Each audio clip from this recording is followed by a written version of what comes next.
Esmės nekeičia, nes šita tema man labai įdomi ir mes netaip jau dažnai ją paliečiam. Kokie pagrindiniai limfinės sistemos vaidmenys organizme ir kaip jie galime palaikyti sveiką? Tai beveik čia atsakė Valerija į klausimą ir Daivutė. Iš tikrųjų, aš labai noriu kaip praktiškai jums pasakyti, kas tai yra limfa. Įsivaizduokit, yra upė tekanti, kuris surenka visus toksinus. Ir būtent limfa yra atsakinga už toksinų surinkimą ir maistinių medžiagų išnešimą į audinius. Dažnai atliekant diagnostiką, faktiškai iš 10 žmonių, gal 2 žmonėm yra nesutrikusi limfa.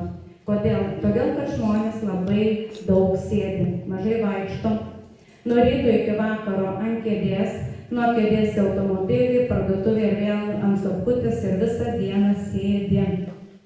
Limfa nėra kaip kraujotaka ir jos, sakykime, kaip kraujo širdis neišneša, bet limfa nešioja kas?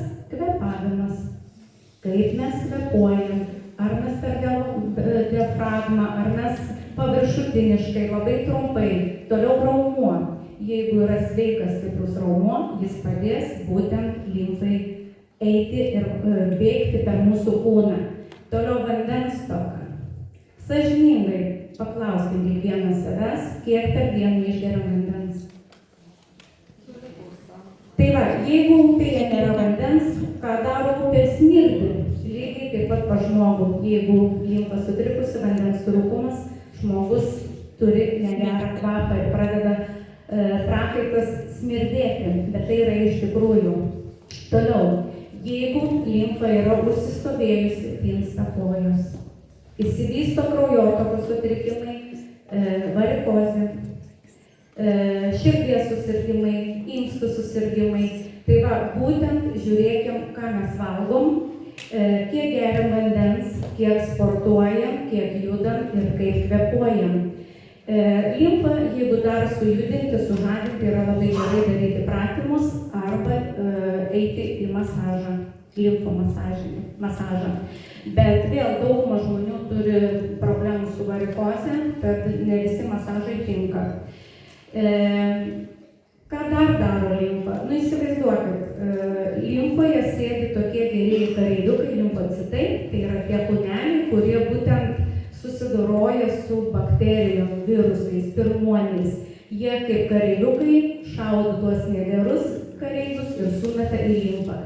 Tai kartais, kai yra gerklės uždegimas, kodėl mums atsiranda tokios tonzulės, išdidėja limfmazgiai, tai žinokim, kad ten limfocitai kovoja su tom bakterijom kaip streptokokas, dažnai žinomas.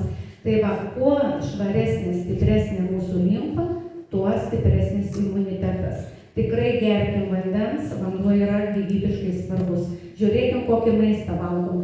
Čia vat Irena kalbėjo apie sunkiuosius metalus.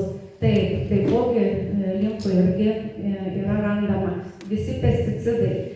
Ir žmonės, kad jie valgo žiemą daržoves, galvoja, kad jie labai gerai daro. Aš kalbu apie tas daržoves, kurias perka įkiukuose, Lidluose, tai yra salotos, tai yra pomidorai, agurkai. Jie turi labai daug pesticidų ir automatiškai jie taipogi blokuoja gerą limfos darbą. Tai va, tai žodžiu, o jeigu jūs paklaustumėt, kokius reikia produktus vartoti, kad būtų sveika limfa ir stiprus imunitetas, tai vėl pasikartosiu: omega, gerosios žarnyno bakterijos, garlikas, karotinoidai, alijošinis gėrimas ir labai svarbu gauti daug polifenolių, tai gėrimas, flavonoidai, o jeigu dar norėtumėt C